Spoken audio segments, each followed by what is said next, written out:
আজকে আমি আপনাদের সাথে জংলা বেগুনের ভর্তা রেসিপি দেখাবো। এই বেগুনগুলোকে কার অঞ্চলে কী নামে ডাকে কমেন্ট করে বলে যাবেন।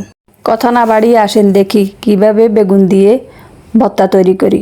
প্রথমে আমি বেগুনগুলোকে একটা ফ্রাই প্যানে নিয়ে তেল ছাড়া ভেজে নিব। তারপর ভর্তার মধ্যে যেসব উপকরণ লাগবে সবগুলো এক এক করে একটা প্লেটে সাজিয়ে নিয়েছি। এভাবে নিলে কিন্তু ভর্তা করতে অনেক সহজ লাগে। এক এক করে উপকরণগুলো আমি ফাটা বেটে নিব। প্রথমে আমি এখানে 1 চামচের মতো বুটের ডাল ভেজে ভিজিয়ে রেখেছি 10 মিনিটের মতো। তারপর আমি এক এক করে প্রত্যেকটা উপকরণ এইভাবে ফাটায় বেটে মিশিয়ে নিলে তৈরি হয়ে যাবে অসম্ভব সুস্বাদু জংলা বেগুনের ভর্তা। এই ভর্তা দিয়ে আপনি পান্তা ভাত খেলে অসম্ভব মজা লাগবে। আপনি এইভাবে বাসায় বানিয়ে দেখতে পারেন। আমার ভিডিওগুলো কেমন লাগে কমেন্ট করে জানাবেন। আজকে এই পর্যন্ত।